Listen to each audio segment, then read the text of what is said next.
నేను ఇవన్నీ ఎందుకు మాట్లాడుతున్నా అంటే ఈరోజు నా నిజం చెప్పాలంటే కొంతమందికి అబ్బా ఏది మాట్లాడుతున్నారని అర్థం కాకపోవచ్చు, సోదీని కూడా కొంతమంది అనుకోవచ్చు.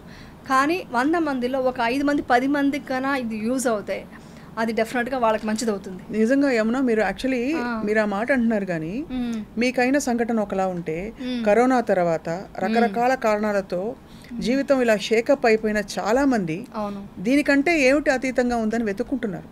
ఈ ప్రతి మాట ఇవాళ చేరాలి కాబట్టే ఇవాళ ఇంటర్వ్యూ జరుగుతుంది. ఎప్పటి నుంచి అనుకుంటున్నాం మనం. అవును, కరెక్ట్. అవును, అప్పుడంతా నేను క్వశ్చన్ చేయలేదు, అప్పుడు వచ్చి వేరే లైన్ ఉండేది ఇంటర్వ్యూ. ఇప్పుడు చేయడం నాకు చాలా మంచిదైంది. నేను అందుకని మీరు చెప్పగానే నేను అక్సెప్ట్ చేశాను. చాలా అది కుదురుకునేది కాదు అసలు, కాబట్టి ఖచ్చితంగా. బట్ ఇప్పుడు మరి ఆబ్వియస్లీ పిల్లలకి ఏం వయసు యమున? ఇప్పుడు పిల్లలు పెద్ద అమ్మాయి 25 years, చిన్న అమ్మాయి 20 years. మీరే 25 కనిపిస్తే ఎలా తల్లి? మీకు 25 అమ్మాయి అంటే you look so radiant and beautiful. 25 years అమ్మాయి కూతురు. దీనికి కూడా నేను ఒకటి కలిపి చెప్తాను, మీరు దానికి కూడా అబ్బాది ఈ కాంప్లిమెంట్ని కూడా మారుస్తారని అనుకోకండి. ఇది ఏది శాశ్వతం కాదండి. యాక్చువల్ చెప్పాలంటే ఎవరైనా అందంగా ఉండొచ్చు, ఎవరైనా ప్లెజెంట్గా ఉండొచ్చు. అందం అనేది ఒక కలర్ వల్ల, కాంప్లెక్షన్ వల్ల మనం డిసైడ్ అవ్వకూడదు. ఒక మనిషి ఒక హెల్తీగా ఉన్నారంటే మీరు లోపల మీరు ఇన్నర్ ఎంత ప్యూర్గా ఉంటే మీ ఫేస్లో స్కిన్ అంత ఇదిగా ఉంటుంది, ప్యూర్గా ఉంటుంది, క్లియర్ స్కిన్ ఉంటుంది. అందుకని నేను చాలా వచ్చి మనకు యాడ్స్ వచ్చాయి, క్రీమ్స్ అని చేయమని. నేను చేయలేకపోయాను. ఎందుకంటే నేను విపర్శన చేసినప్పుడు దాంట్లో శీలం ఒకటి ఉంటుంది, శీలం పాటించాలి. మనం శీలం పాటించాలంటే అబద్ధాలు చెప్పడము, లేదా మన చేయని పని మనం చేసామని చెప్పడము కరెక్ట్ కాదు. సో అక్కడ వచ్చి మత్తు పదార్థాలు ఉండకూడదు, ఇవన్నీ ఏమీ లేదు. సో అందుకని ఏం చేశాను, నేను చేయలేనండి నేను అనేసి నేను ఏదైతే నిజంగానే కొన్ని క్రీమ్స్ వాడతాను కదా, అది మాత్రం పెట్టి నేను యూట్యూబ్లో పెట్టాను అనమాట. అది కూడా నేను డైలీ వాడను. నేను చెప్పాలంటే ఫేస్కి అసలు కొబ్బరి నూనె లాంటిది వాడతాను. ఎప్పుడన్నా కొంచెం డ్రై అవుతుంది కాబట్టి ఒక 2-3 క్రీమ్స్ పెట్టుకున్నాను, అది వాడతాను అంతే. ప్రోగ్రామ్స్ కోసం, యూట్యూబ్ కోసం. అందుకని నేను మానేశాను కూడా. యూట్యూబ్లో ఇవన్నీ చెప్పడానికి నాకు అసలు మనసు ఒప్పుకోలేదు, అంగీకరించలేదు. ఎందుకంటే దీన్ని చూసి 10 మంది ఇప్పుడు ఈ విషయం చెప్పొచ్చు లేదు, నేను చెప్పేస్తాను చూడండి. చాలామంది కూల్ డ్రింక్స్కి యాడ్ ఇస్తుంటారు, వాళ్ళు నిజంగా తాగరు. అది ఏమవుతుందంటే పబ్లిక్ అది చూసి వాళ్ళు దాన్ని పెద్దవాళ్ళు ఇప్పుడు స్టార్స్ అనుకోండి, డెఫినెట్గా కూల్ డ్రింక్స్ వాళ్ళు తాగుతారు. అది ఎంత మాత్రం మంచిది కాదు, తెలుసు, ఎంత మాత్రం మంచిది కాదు. అది కొంతమంది నిజంగానే అది డబ్బు కోసం పని చేస్తున్నారు కాబట్టి యాడ్ అంటే అదే కదా, అది చేయకపోతే చాలా మంచిది. మా శీలంలో అది కూడా ఉంటుంది, అబద్ధాలు చెప్పకూడదు, మోసం చేయొద్దు. అంటే లోపల ఒకటి బయట ఒకటి ఉండకూడదు. అండ్ మన వల్ల పరోక్షంగాను ప్రత్యక్షంగాను హాని జరుగుతుందని తెలిసిన పనులు చేయకూడదు. నేను నాన్ వెజ్ కూడా అందుకే తినను, ముందు నుంచే తినను. ఇప్పుడైతే ఇంకా పూర్తిగా మా చిన్న అమ్మాయి కూడా తినదనమాట నాన్ వెజ్, అంతా ఫుల్గా వెజిటేరియన్ అయిపోయారు. వెజిటేరియన్. ఎగ్ తింటాం ఎందుకంటే ప్రోటీన్ కోసం ఇప్పుడు ఎగ్ తింటున్నాను. ఫ్యూచర్లో అది కూడా ఏం చేస్తాం తెలియదు, ఇప్పుడైతే ప్రజెంట్ అదనమాట. సో నేనేం చెప్తానంటే అందం అనేది లోపల నుంచి ఆ ప్యూరిటీ ఉండాలి, దాన్ని మనం అర్థం చేసుకోవాలి. ఒక మనిషి ఒక మానవత్వంతో, అంటే ఒక మనిషి ఒక దయా హృదయంతో ఉన్న మనిషినే ఒక గొప్పైన అందం అండి. అదే అందం, ఆ అందం మనం చూడాలి, అంతేగాని బాహ్యమైన ఇది అంతా మనం ఇది చూడాలి. ఒకటి అడుగుతానేమన్నా, మనకు ఎలా అయితే అన్ని నవరసాలు ఉన్నాయి, అందులో క్రోధం ఉంటుంది, సంతోషం, ప్రేమ, అన్ని రకాలు ఉన్నాయి రసాలు. అందులోనే ఒకటి కరుణారసం, కరుణ అనేది. నవరసాలు all emotions are the same కదా.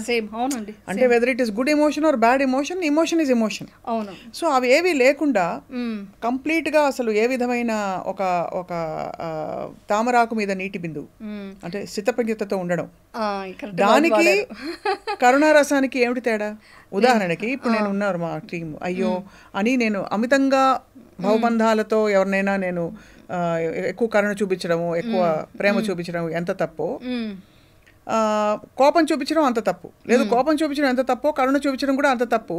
మనం యాక్చువల్లీ చేరుకోవాల్సిన స్థితికి ఈజ్ కంప్లీట్గా ఏ విధమైన చలనం లేని ఒక స్థితి అని పెద్దలు చెప్తారు. కాదు నేను చెప్తాను. అది చెప్పండి. స్థితప్రజ్ఞత అంటే సమత, మేము సమత అంటాం. అంటే మన లోపల రాగము ద్వేషం పుడుతుంది, రాగం కూడా ఉండకూడదు. అంటే రాగం అంటే కోరిక, అది ఇండైరెక్ట్గా ఏంటంటే కోరిక ఉండకూడదు అనగా నాకు చాలా మంది కమెంట్స్ పెట్టారు, కోరిక లేకుండా జీవితం ఎందుకు, అన్ని డ్రీమ్స్ ఉండాలి, గోల్స్ ఉండాలి. గోల్స్ వద్దు నేను చెప్పట్లేదు, గోల్స్ కంపల్సరీ ఉండాలి. మన గోల్ పెట్టుకుంటే ఇప్పుడు నేను ఈరోజు ఇంటర్వ్యూ చేశాను, బాగుండాలి అంతవరకు కోరుకోవాలి. కానీ ఇది ఎక్కడో వైరల్, ఇంకేదో అయిపోవాలి, లేకుంటే కోరిక అంటే ఉన్నది సరిపోకుండా ఇంకా కావాలి అనేది కోరిక, అది అతి ఆశ అవుతుంది.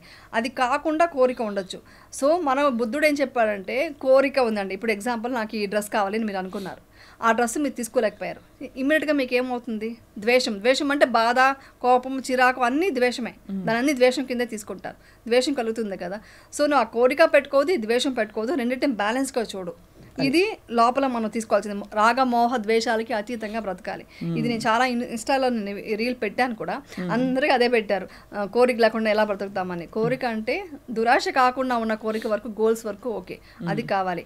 కరుణ గురించి మీరు చెప్పారు కదా, కరుణ ఉండాలి. మీరు సింపతిగా బాధపడి మీరు బాధపడద్దు, అయ్యో ఇలా అయిపోయింది అని బాధపడద్దు. మీరు వాళ్ళకి మంచి జరగని కోరుకోండి. అది ఆ జాలి ఉండాలి. ఇప్పుడు కింద పడిపోయారు, టక్కని లేపగలగాలి. అంతేకాదు అయ్యో పడిపోయారని మీరు బాధపడితే కూర్చుంటే అవ్వదు. దగ్గరికి వెళ్ళి హెల్ప్ చేయండి. ప్రతిరోజు మనం సహాయం చేయాలండి. ప్రతిరోజు మన చిన్న చిన్న విషయాలు ఉంటాయి. ఇప్పుడు ఎగ్జాంపుల్కి ఇప్పుడు కోవిడ్ టైంలో నేను చేసింది చెప్తున్నాను, అది ప్రతి ఒక్కరు చేయాలి. ఇప్పుడు పక్కింట్లో ఎవరో ఉన్నారు, పెద్దవాళ్ళు ఉన్నారు అని, ఏజ్డ్ పీపుల్, వాళ్ళకు వచ్చి ఆ రోజు వంట చేసుకోవాలి అంటే కుక్ రాలేదు. కోవిడ్ టైంలో చాలామంది కుక్ రాలేదు, అంతా చాలా ఇబ్బంది పడుతున్నారు. అప్పుడు మనం వంట చేసి వాళ్ళు తీసుకెళ్ళి అంకల్ తీసుకోండి నేను ఒక బాక్స్ ఇవ్వడము. తర్వాత ఇప్పుడు ఫోన్ ఇది మన వాళ్ళకి చేసుకోలేకపోతున్నారు, లేకుంటే ఫోన్కి వచ్చి రీఛార్జ్ చేసుకోవడం తెలియట్లేదు, ఏదో సంథింగ్ వాళ్ళకి చెయ్యని పనులు ఉంటాయి కదా, అవంతా కూడా సేవ. ప్రతిరోజు సేవ అండి. మనం ఉన్నదే ఇదే అంటారు కదా, ఇదం మనం వేరొక సేవ చేయడం కోసమే ఉంది. ఆ వర్డ్ ఏదో అంటారు, అదే ఇదం పరమార్థం శరీరం, ఆ వర్డ్. సో అది ఉంటే ఏమవుతుందంటే మీరు సేవ చేయడం వల్ల వాళ్ళకి కాదు బెనిఫిట్, మీకు బెనిఫిట్. మీ మనసు మీరు ఎగ్జాంపుల్కి ఒక మెడిటేషన్లో కూర్చొని ఇంకొకరి గురించి మంచి కోరితే మీలో సెన్సేషన్స్ బాగా అవుతుంది, మెడిటేషన్ బాగా అవుతుంది. మీరు కోరిక కానీ ఆగిపోతుంది. ద్వేషం పెరిగితే ఆగిపోతుంది విపర్శన. అంటే అక్కడే తెలుసుకోవచ్చు మీరు మీ బాడీ లోపల చేంజెస్ వచ్చి రాగ ద్వేషాల వల్లే చేంజెస్ వస్తాయండి. ముందు అసలు లోపల ఉంది ఖాళీ చేయాలి కదా.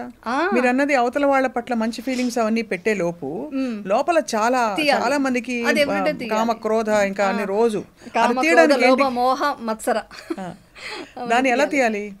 విపర్శన మెడిటేషన్లో మీరు చెప్పనా ఒకసారి మొత్తం డీటెయిల్ చెప్తాను. విపర్శన గురించి చెప్తే మీకు అది మొత్తం క్లియర్గా అయిపోతుంది. విపర్శన అంటే, పశ్చన అంటే చూడటం సాంస్క్రిట్లో, విపర్శన అంటే విశిష్టమైన దృష్టితో చూడటం. అది ఎలా చూస్తామంటే ఒక శీల పాటించాలి. శీల అంటే ఏంటి? ఎవరిని మోసం చేయొద్దు, ఎవరిని హింసించద్దు, ఎవరికి అబద్ధాలు చెప్పద్దు, ఇవన్నీ చేయకుండా మత్తు పదార్థాలు వాడద్దు. ఇలాంటివి ఏ బ్యాడ్ హ్యాబిట్స్ లేకుండా ఉంటే మీ మనసు చాలా నిర్మలంగా తయారవుతుంది.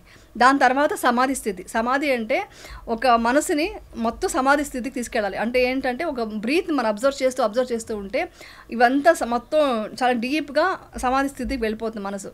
అలా వెళ్ళాలంటే మీరు ఇలాంటి బ్యాడ్ థాట్స్, కోపాలు, ద్వేషాలు అన్నీ పక్కన పెట్టి, అంటే నిర్మలం అయింది కదా ఆల్రెడీ మనసు. ఆ మనసు బ్రీత్ మీరు అబ్జర్వ్ చేస్తూ ఆనాపాన సతి అంటారు. అది చేస్తూ ఉంటే సమాధి స్థితికి వస్తుంది మైండ్. అక్కడి నుంచి మన బాడీలో వచ్చి ఎలక్ట్రో కెమికల్స్, ఎలక్ట్రో మ్యాగ్నెటిక్స్ ఇది ప్రక్రియలు జరుగుతూ ఉంటాయి. అవన్నీ మనకి ఎప్పుడు తెలుస్తాయంటే మనం నార్మల్గా చూస్తే తెలియవు. మనం ఎప్పుడైతే మన మనసు సూక్ష్మంగా అయ్యి పవర్ఫుల్గా అవుతుందో అప్పుడు లోపలికి మీరు ట్రావెల్ చేసినప్పుడు మీ సెన్సేషన్స్ ప్రతి ప్లేస్, ఇక్కడ సెన్సేషన్ ఏం టోటల్ బాడీలో ఉన్న సెన్సేషన్ అబ్జర్వ్ చేస్తే తెలుస్తుంది మీకు. ఆ సెన్సేషన్ ఎంత డిఫరెంట్ సెన్సేషన్స్ వస్తాయి. అప్పుడు మీకు మీ బాడీలో కోపం ఉందా, ద్వేషం ఉందా, బాధ ఉందా, సంతోషం ఉందా, అది కూడా తెలుస్తాయి. అది కూడా ఓహో కోపం వల్ల ఈ సెన్సేషన్ వచ్చింది, కోపం తగ్గించుకో. ఒక్కొక్కసారి మెడిటేషన్ చేసినప్పుడే సూపర్ సెన్సేషన్ వచ్చింది, కోరిక రాంగ్, తగ్గిపోతుంది. అంటే కోరిక ఎక్కువ కోరద్దు, వచ్చింది అది అబ్జర్వ్ చేయి, సాక్షి భావంతో చూడాలి. ఓకే, భోక్తా భావంతో చూడకూడదు, అంటే అది అనుభవించకూడదు. సాక్షి భావంతో నాకు ఇప్పుడు కోపం ఉంది, నాకు బాధ ఉంది, ఇవన్నీ చూస్తున్న కొద్దీ అవన్నీ వెళ్ళిపోతాయి. వికారాలన్నీ బయటికి సబ్కాన్షియస్ మైండ్ నుంచి బయటకు వెళ్ళిపోతాయి. ఇది అనుభవం పూర్వకంగా తెలుసుకోండి. అలా తెలుసుకుంటూ ఉంటే మన నెక్స్ట్ తెలిసేది ఇంకా డీప్గా విచ్ఛిన్నం చేస్తూ వెళ్తుంటే మన టెయిల్ బోన్, హార్ట్ అక్కడికంతా వెళ్ళొచ్చు. నేను ఇప్పుడు అవన్నీ వెళ్తాను, గట్ హెల్త్, గట్ గన్ దగ్గరికి అంతా వెళ్ళి నర్వ్స్ అంతా సడన్గా ఇట్లా కింద నుంచి మన నాడిలో బేసికలీ వెన్నుపూసలో ఇట్లా సెన్సేషన్స్ వస్తాయి. ఏమిటా సెన్సేషన్స్ మెడిటేషన్ చేసేటప్పుడు? అది వచ్చి ఒక ఇది ఏమంటారు, మ్యాగ్నెటిక్ ఇది అంటారు, ఒక షాక్ లాంటిది, ఒక షాక్ లాంటిది వస్తుంది. ఆ షాక్ లాంటిది వస్తూ తర్వాత ఏమవుతుందంటే మీకు ఒక ఏమంటారు 1,000,000,000,000,000 ఇది కణాలు వచ్చి ప్రతి క్షణం పుడుతుంది చనిపోతుంది విషయం మీకు అర్థమవుతుంది. అలా అర్థమైనప్పుడు మీకు ఏం అర్థమవుతుందంటే మన బాడీ అంతా స్థూలమైందో, మన బాడీ వచ్చి అంతా మొత్తం ఓపెన్, ఏమీ లేదనమాట.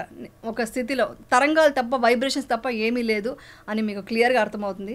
అలా తెలుసుకున్నప్పుడు నేను నాది అనేది ఏమీ లేకుండా మనం ఏమీ లేదని ఒక నిర్వాణ స్థితికి వెళ్తుంది అనమాట. మనం ఆ స్టేట్లో వరకు వెళ్ళగలగాలి. ఇది బుద్ధుడు 2600 ఇయర్స్ ముందు కనుక్కున్నారు.